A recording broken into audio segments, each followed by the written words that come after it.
पश्चिमी बंगाल के प्रदेश अध्यक्ष श्री राहुल सिन्हा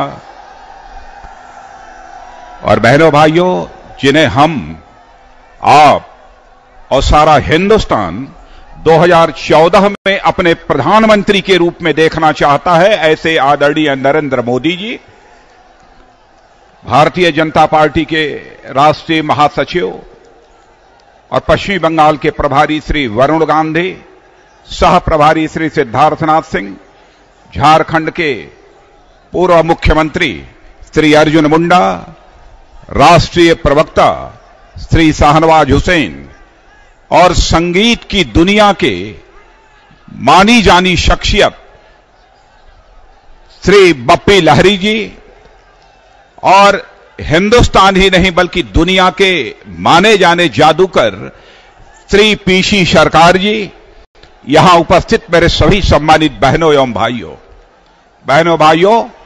आज जैसी भीड़ मैं अपनी आंखों के सामने देख रहा हूं, मैं कह सकता हूं कि पश्चिमी बंगाल में गंगा सागर के बगल में जन सागर इस मैदान पर हमें देखने को मिल रहा है। इतनी बड़ी संख्या में इस पश्चिमी बंगाल में लोग इकट्ठे होंगे, इसकी हमें कल्पना नहीं थी। मैं पश्चिमी बंगाल के इतिहास को अच्छी तरह जानता हूं। यह बंग भूमि है बहनों भाइयों, जिसने भारत में एक नहीं लाखों की संख्या में महापुरुषों को जन्म देने का काम किया है, लाखों की संख्या में क्रांतिकारियों को जन्म देने का काम किया है।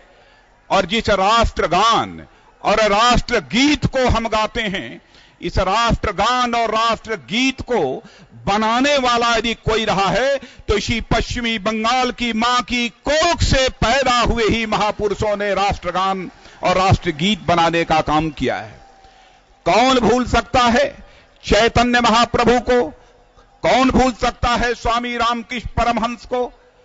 कौन भूल सकता है वो स्वामी विवेकानंद को, जिन्होंने पहली बार अंतर्राष्ट्रीय मंच पर जाकर भारत की सांस्कृतिक पताका को फहराने का काम किया था।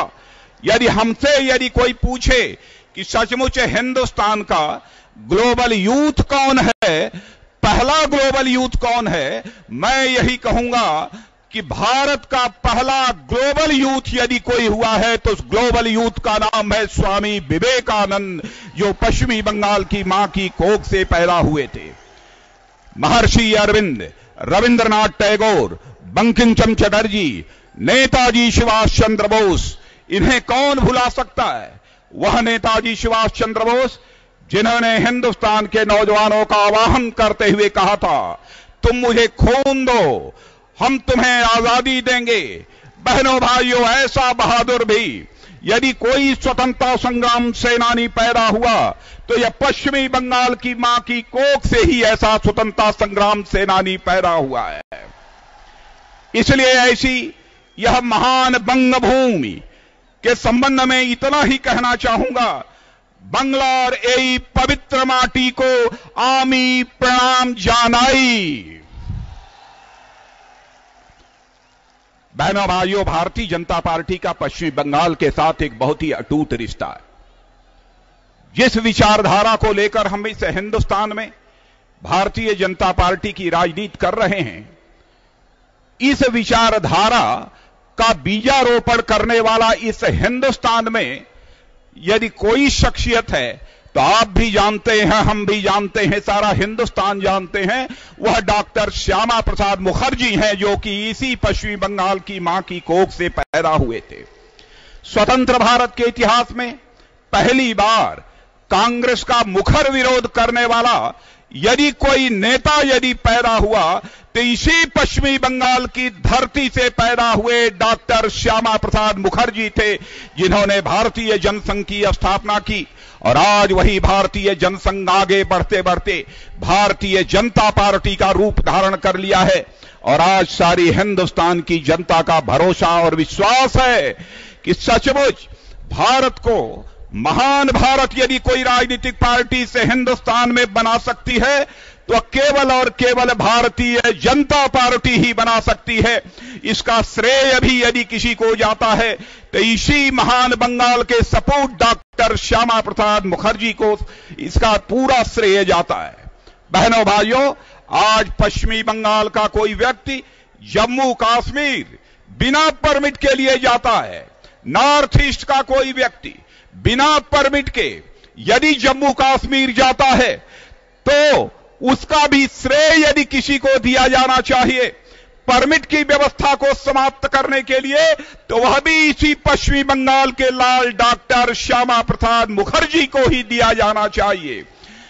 देश की एकता और अखंडता के लिए बलिदान देने का काम स्वतंत्र भारत के इतिहास में यदि पहले राजनेता ने यदि किसी ने किया है तो इसी पश्चिमी बंगाल के सपूत डॉक्टर श्यामा प्रसाद मुखर्जी ने किया है। बहनों भाइयों, बंगाल के इतिहास को आप भी जानते हैं। बंगाल के बारे में जब हम लोग छोटे थे तो यह कहा जाता था बंगाल जो आज सोचता है वह सारा भारत कल सोचता है, यह बंगाल के बारे में कहा जाता है। और मैं देख रहा हूं 35 वर्षों से लगातार यहां पर कम्युनिस्ट पार्टी मार्क्सवादी कम्युनिस्टों की हुकूमत थी। 35 वर्षों के मार्क्सवादी कम्युनिस्ट पार्टी के वर्चस्व को समाप्त पश्चिमी बंगाल की जनता ने किया और पश्चिमी बंगाल की जनता ने यदि फैसला कर लिया तो केरल से भी साम्यवादियों का पूरी तरह से सफाया हो गया और पूरे हिंदुस्तान की राजनीति से साम्यवाद का सफाया होने वाला है। मुझे पूरा विश्वास है पश्चिमी बंगाल की जनता ने जहां पर पश्चिमी बंगाल से मार्क्सवादी कम्युनिस्ट पार्टी और कम्युनिस्ट पार्टी के वर्चस्व को समाप्त किया है तो 2014 के चुनाव में इस हिंदुस्तान से पश्चिमी बंगाल की जनता कांग्रेस के वर्चस्व को भी समाप्त करेगी, यह मुझे पूरा भरोसा और पूरा विश्वास है। सीपीएम ने 35 वर्षों के अपने शासनकाल में पश्चिमी बंगाल की अर्थव्यवस्था को तहस नहस कर डाला है। बहनों भाइयों, यही पश्चिमी बंगाल है कि यहां के इंडस्ट्रियल प्रोडक्शन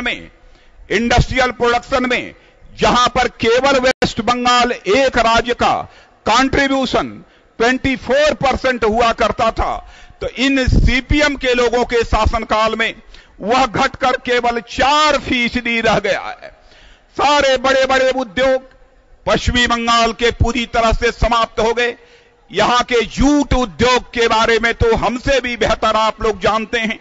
यहां के जूट उद्योग की चर्चा हिंदुस्तान के कोने कोने में होती है, लेकिन आज जूट उद्योग भी यहां पर समाप्त हो गया। हर इंडस्ट्री समाप्त हो गई। यदि सीपीएम ने किसी इंडस्ट्री की यहां पर शुरुआत की है तो केवल मर्डर इंडस्ट्री की शुरुआत सीपीएम ने इस पश्चिमी बंगाल में की है। खून खराबा, लूट खसोट यही चलता रहा। पश्चिमी बंगाल में लोकतंत्र को लूट तंत्र में बदलने का काम यदि किसी राजनीतिक पार्टी ने 35 वर्षों में किया है तो बहनों भाइयों वह सीपीएम ने किया है। मैं कलकत्ता के बारे में जानता हूं।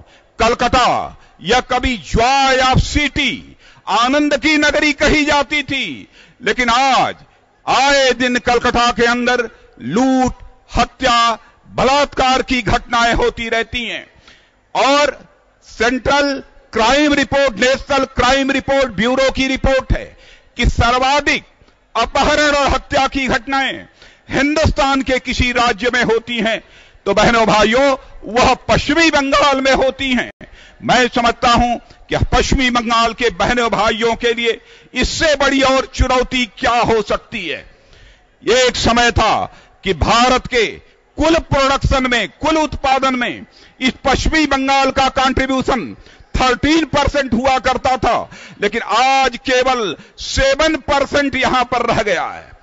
विदेशी पूंजी निवेश, फॉरेन डायरेक्ट इन्वेस्टमेंट के बारे में केवल दुनिया, सारे हिंदुस्तान में जितना फॉरेन डायरेक्ट इन्वेस्टमेंट होता है उसका केवल 1% फॉरेन डायरेक्ट इन्वेस्टमेंट वह पश्चिमी बंगाल में होता है। कैसे होगा इस पश्चिमी बंगाल का विकास, इसकी आप सहज ही में ही कल्पना कर सकते हैं। लेकिन मैं बधाई देना चाहता हूं पश्चिमी बंगाल की जनता को। 35 वर्षों के सीपीएम के कुशासन को उसने बदल दिया। टीएमसी की सरकार बन गई, ममता जी यहां की मुख्यमंत्री बन गई।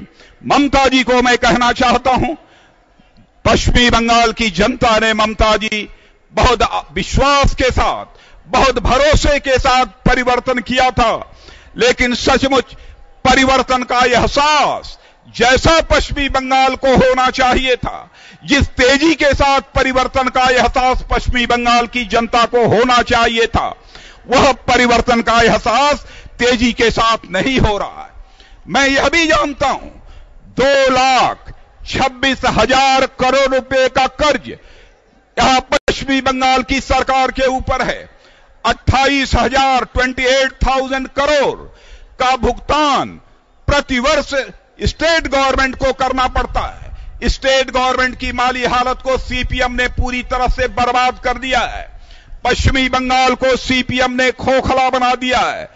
तो ममता जी ने एक बार कांग्रेस नेतृत्व की यूपीए सरकार से मांग की थी कि कम से कम 3 वर्षों के लिए हमारी यह देनदारी यानी 28,000 करोड़ रुपए की कर्ज अदायगी जो करनी पड़ती है, उसे स्थगित कर दिया जाना चाहिए, उसे पोस्टपोन कर दिया जाना चाहिए। तो मैं तो कांग्रेस लेड यूपीए गवर्नमेंट से कहना चाहूंगा, जो हमारा पश्चिमी बंगाल एक हिंदुस्तान का यह बड़े राज्यों में से एक राज्य है, यदि यहां की सरकार 28,000 करोड़ रुपए की देनदारी 2 साल 3 साल के लिए स्थगित करने की मांग करती है, तो इसे स्थगित किया जाना चाहिए, ताकि यहां की गरीबी और बेरोजगारी की समस्या के लिए कुछ आवश्यक कदम उठाए जा सकें। जब यहां सीपीएम की हुकूमत थी तो बहनों भाइयों 2 करोड़ से अधिक यहां पर गरीबों की संख्या हुआ करती थी। आज वह संख्या थोड़ी कम हुई है, लेकिन जितने गरीबों की संख्या कम होनी चाहिए उतने गरीबों की संख्या कम नहीं हुई है। वेस्ट बंगाल की अर्थव्यवस्था के बारे में लोग यह कहते हैं कि यहां की अर्थव्यवस्था ऐसी हो गई है जैसी ग्रीस और यूनान की अर्थव्यवस्था हो गई थी। लेकिन कांग्रेस लेड यूपीए गवर्नमेंट को याद दिलाना चाहता हूं, ग्रीस या यूनान की जब अर्थव्यवस्था चौपट हो गई थी तो पूरे यूरोपियन यूनियन ने मिलकर उसे बेल आउट पैकेज देने का काम किया था। इसलिए कांग्रेस नेतृत्व की यूपीए सरकार को, यहां की टीएमसी सरकार को देखते हुए नहीं, बल्कि पश्चिमी बंगाल की जनता के हितों को ध्यान में रखते हुए यहां भी कुछ न कुछ वैसी ही बेल आउट पैकेज यहां की जनता को दिया जाना चाहिए, ताकि यहां की जनता को कुछ राहत मिल सके और यहां की अर्थव्यवस्था में भी एक रिवाइवल हो सके। जहां तक कांग्रेस का सवाल है, बहनों भाइयों, गैर कांग्रेसी सरकारों के साथ इस कांग्रेस ने सदैव भेदभाव करने की कोशिश की है।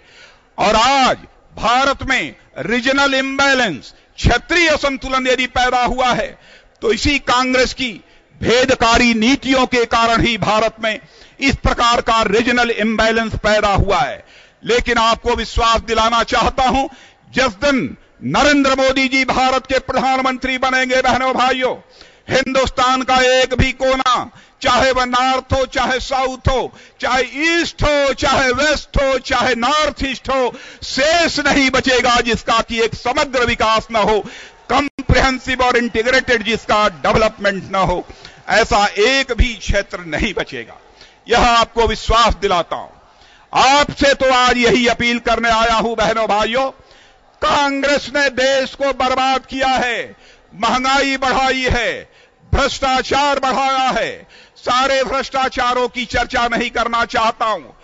स्वतंत्र भारत के इतिहास में भ्रष्टाचार के नए रिकॉर्ड कायम करने का काम जो इस कांग्रेस की सरकार ने किया है, मैं समझता हूं वह अपने में बेमिसाल है। शायद भविष्य में कभी कोई यह कल्पना भी नहीं कर पाएगा। 5.5 लाख करोड़ रुपए से अधिक का भ्रष्टाचार इस सरकार ने किया है। भ्रष्टाचार का सिलसिला निरंतर जारी है, उस विस्तार में नहीं जाना चाहता। मैं यहां पर बड़ी संख्या में बेरोजगार नौजवानों को देख रहा हूं। यह हमारा नौजवान पढ़ाई लिखाई करने के बाद अपनी योग्यता, अपनी प्रतिभा, अपनी क्षमता को विकसित करने के बाद आज अपने मजबूत हाथों के लिए रोजगार की तलाश में दर दर की ठोकर खा रहा है, लेकिन उसके हाथों को रोजगार का अवसर नहीं मिल पा रहा है। मैं नौजवान दोस्तों आपको विश्वास दिलाना चाहता हूं, आपने भारत माता के सपूत अटल बिहारी वाजपेयी की हुकूमत देखी है। उठाकर सरकारी आंकड़े देख लीजिए। नेशनल सैंपल सर्वे ऑर्गेनाइजेशन का आंकड़ा है कि अटल बिहारी वाजपेयी के 6 वर्षों के शासनकाल में इस हिंदुस्तान में 6 करोड़ 70 लाख रोजगार के नए अवसर सृजित हुए थे, लेकिन कांग्रेस नेतृत्व की यूपीए सरकार के हुकूमत में 2004 से लेकर 2010 तक केवल 27 लाख रोजगार के अवसर सृजित हुए हैं। इसीलिए आज मैं आप सबसे अपील करने आया हूं और मैं अपने किसान भाइयों से कहना चाहता हूं, पश्चिमी बंगाल में किसान, इसकी सबसे बुरी हालत है। किसानों को अपने धान की, अपने गेहूं की, अपने आलू की, फल फूल सब्जी की जो उचित कीमत मिलनी चाहिए वह उचित कीमत नहीं मिल पा रही है। लेकिन आपको विश्वास दिलाता हूं, जिस दिन हिंदुस्तान में नरेंद्र मोदी भारत के प्रधानमंत्री बनेंगे, भारतीय जनता पार्टी की सरकार बनेगी, ऐ मेरे किसान भाइयों, खेत में बुआई के पहले ही आपके खेत की आमदनी तय कर दी जाएगी, ताकि निश्चित रूप से आपको उतनी आमदनी होती रहे, इसकी मुकम्मल व्यवस्था की जाएगी। वह योजना हम लोगों ने बनाई है, भारत सरकार का कृषि मंत्री रहते हुए मैंने बनाया था, फार्म इनकम इंश्योरेंस स्कीम। वह योजना बनी हुई है, सरकार बनने के बाद हम उस योजना को लागू करेंगे। हिंदुस्तान के दूसरे राज्यों में किसानों को खेती बाड़ी के कामकाज के लिए हम, जहां पर भाजपा की सरकारें हैं, जिन राज्यों में हमारी सरकारें हैं, हम 1%, 2%, 0% ब्याज दर पर कर्ज मुहैया कराने का काम कर रहे हैं। बहनों भाइयों, यह केवल भारतीय जनता पार्टी कर सकती है। बेरोजगार नौजवानों को भी कम रेट ऑफ इंटरेस्ट पर, कम ब्याज दर पर कर्ज मिल सके रोजगार करने के लिए, यह मुकम्मल व्यवस्था भी करने का फैसला यह भारतीय जनता पार्टी ने सोचा है। आज तो मैं यही अपील आपसे करने आया हूं, और आपसे अपील करने के पहले ममता जी से अपील करना चाहता हूं। नंदीग्राम में किसानों का आंदोलन हुआ था, उस समय भी भारतीय जनता पार्टी का मैं राष्ट्रीय अध्यक्ष था, उस आंदोलन में शिरकत करने के लिए आया था। हमारी भी गिरफ्तारी हुई थी। ममता जी चाहे जो कुछ भी हो, जिन किसानों को जमीन वापस करनी है नंदीग्राम की, वह जमीन वापस की जानी चाहिए, यह मैं आपसे मांग करना चाहता हूं। किसानों के साथ कोई भेदभाव नहीं होना चाहिए। और आज एक निवेदन अंतिम करते हुए अपनी बात समाप्त करूंगा। बहनों भाइयों, पश्चिमी बंगाल में कुछ विभाजनकारी ताकतें काम कर रही हैं। यहां पर समाज में विघटन पैदा करके, भेदभाव पैदा करके वह केवल सरकार बनाना चाहती हैं। लेकिन भारतीय जनता पार्टी राजनीति केवल सरकार बनाने के लिए नहीं करती है। भारतीय जनता पार्टी राजनीति करती है तो समाज बनाने के लिए राजनीति करती है, देश बनाने के लिए राजनीति करती है। अरे जाकर कोई गुजरात को तो देखे, गुजरात को तो जाकर देखे, जिस गुजरात को लेकर, नरेंद्र भाई को लेकर कांग्रेस पार्टी शोर शराबा मचाती है और यह कहती है कि वहां गुजरात में अल्पसंख्यकों के साथ अन्याय हुआ है। बहनों भाइयों, नरेंद्र भाई के 12 वर्षों के शासनकाल में एक बहुत ही दुर्भाग्यपूर्ण घटना हो गई। केवल एक बार दंगा हो गया, लेकिन 12 वर्षों में दोबारा कोई दूसरा दंगा गुजरात में नहीं होने पाया। उसका श्रेय भी यदि जाता है तो नरेंद्र भाई को उसका श्रेय जाता है। वहां के माइनॉरिटीज के साथ भी नरेंद्र भाई की सरकार ने कोई भेदभाव नहीं किया है। आज जाकर कोई पता लगा ले, पश्चिमी बंगाल हो चाहे हिंदुस्तान का कोई भी राज्य हो, उन राज्यों के माइनॉरिटी अल्पसंख्यकों की जो पर कैपिटा इनकम है उससे कई गुना माइनॉरिटीज की पर कैपिटा इनकम यदि किसी की है तो गुजरात में रहने वाले हमारे माइनॉरिटीज के लोगों की है, अल्पसंख्यकों की है। हिंदुस्तान में यह कभी नहीं मिलेगा। बहनों भाइयों, इसीलिए यह बात मैं इसलिए कह रहा हूं कि भारतीय जनता पार्टी जाति, पंथ, मजहब, धर्म इसकी राजनीति करने वाली पार्टी नहीं है, बल्कि हम इंसाफ और इंसानियत की राजनीति करने वाली यह राजनीतिक पार्टी है। भारतीय जनता पार्टी ने आगामी प्रधानमंत्री के लिए एक ट्राइड एंड टेस्टेड, जांचे हुए, परखे हुए एक नेता को मैदान में उतारा है। उससे आप सभी अच्छी तरह परिचित हैं। मैं आप सबसे निवेदन करना चाहता हूं, पश्चिमी बंगाल का चुनाव केवल हमारी भारतीय जनता पार्टी नहीं लड़ेगी। आप सारे नौजवानों से, बुजुर्गों से, माताओं बहनों से यह अपील करके जाना चाहता हूं, यहां पश्चिमी बंगाल का चुनाव भारतीय जनता पार्टी केवल अकेले नहीं लड़ेगी। यहां का चुनाव यदि लड़ना है तो यहां पश्चिमी बंगाल की जनता को यहां चुनाव लड़ना होगा और कमल के फूल का झंडा लहराकर सभी संसदीय निर्वाचन क्षेत्रों में सांसदों को संसद में भेजना होगा। तभी जाकर हम नरेंद्र भाई को भारत का प्रधानमंत्री बना सकते हैं। और बहनों भाइयों, अंग्रेजी के अल्फाबेट को यदि देखिए, अंग्रेजी के अल्फाबेट में पहले यम आता है, उसके बाद यन आता है। पहले यम आता है, के यल यम यन, यम के बाद तब यन आता है।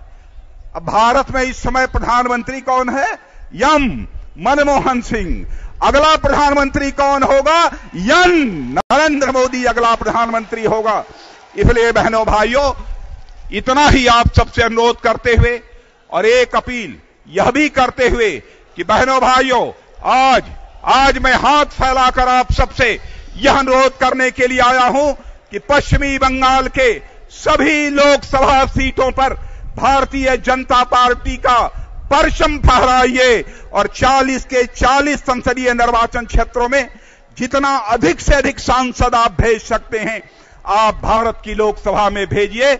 हम आपको एक साफ सुथरी सरकार, ऐसी सरकार जो गुड गवर्नेंस दे सके, वो हम आपको देंगे, क्योंकि हमारे पास एक सशक्त नेतृत्व है, जांचा परखा नेतृत्व है, जिसका नाम है श्री नरेंद्र मोदी। यही अपील करते हुए और आप सबको धन्यवाद देते हुए अपना निवेदन समाप्त करता हूं।